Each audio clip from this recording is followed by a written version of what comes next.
Bharatiya Janata party Telangana రాష్ట్ర శాఖ అధ్యక్షులు గౌరవనీయ రామచంద్రరావు గారి యొక్క పిలుపులో భాగంగా ఈరోజు తెలంగాణ రాష్ట్ర వ్యాప్తంగా ఈరోజు అన్ని జిల్లాల యొక్క కలెక్టర్లకి వినతి పత్రం ఇస్తూ ఉంది భారతీయ జనతా పార్టీ.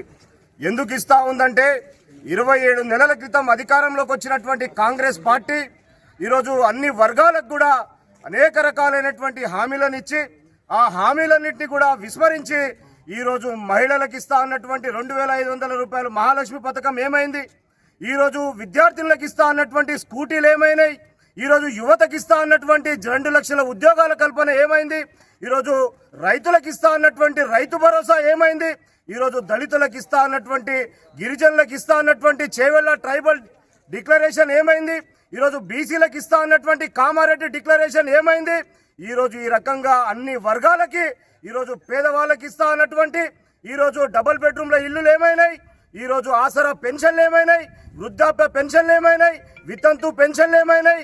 ఈరోజు తీసుకుంటా ఉంటే ఈ తెలంగాణ రాష్ట్రంలో ఒక మాయల ఫకీరు వేషగాడిగా ఈరోజు ప్రతిరోజు ఒక నాటకాన్ని ప్రదర్శిస్తూ ఉన్నటువంటి ఈ యొక్క కాంగ్రెస్ పార్టీ రేవంత్ రెడ్డికి చెంపపెట్టులాగా కావాలని చెప్పి మతి మర్చినట్టు ప్రవర్తిస్తున్నటువంటి యొక్క తీరుని ఎండగడుతూ నిత్యం భారతీయ జనతా పార్టీ అనేక రకాలైనటువంటి పోరాటాలు చేస్తూ ఉంది. మొన్న మండల అన్ని తహసీల్దార్ కార్యాలయాల్లో వినతి పత్రాలు ఇచ్చినాం. మరి ఈరోజు జిల్లా కలెక్టరేట్లో వినతి పత్రాలు ఇస్తా ఉన్నాం. రాష్ట్ర ప్రభుత్వం ఇప్పటికైనా కనువిప్పు చేసుకొని వెంటనే ఇచ్చినటువంటి ప్రతి హామీని కూడా అమలు చేయాలని చెప్పి భారతీయ జనతా పార్టీ డిమాండ్ చేస్తూ ఉంది. లేని పక్షంలో రేపు 23వ తేదీన రాష్ట్ర వ్యాప్తంగా భారతీయ జనతా పార్టీ ఆధ్వర్యంలో పెద్ద ఎత్తున ఆందోళన చేస్తాం. ఈ రాష్ట్రాన్ని దిగ్బంధనం చేస్తామని చెప్పి కూడా ముఖ్యమంత్రి రేవంత్ రెడ్డికి కాంగ్రెస్ పార్టీకి రోజు భారతీయ జనతా పార్టీ డిమాండ్ చేస్తా ఉంది. లేని పక్షంలో గద్దె దిగిపో రేవంత్ రెడ్డి.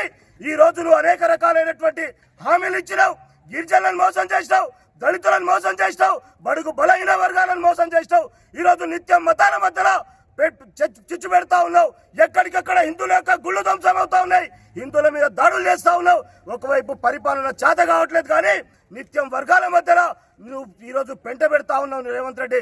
ఖబర్దార్ అని చెప్పి హెచ్చరిస్తా ఉంది భారతీయ జనతా పార్టీ. ఈరోజు ఇచ్చినటువంటి హామీలన్నీ కూడా వెంటనే నువ్వు అమలు చేయి, లేకపోతే భారతీయ జనతా పార్టీ నీ మెడలు వంచుతుంది. రామచంద్రరావు నాయకత్వంలో ఖచ్చితంగా ప్రతి హామీని కూడా అమలయ్యేదాకా భారతీయ జనతా పార్టీ పోరాటం ఆగదని చెప్పి కూడా హెచ్చరిస్తా ఉన్నాం.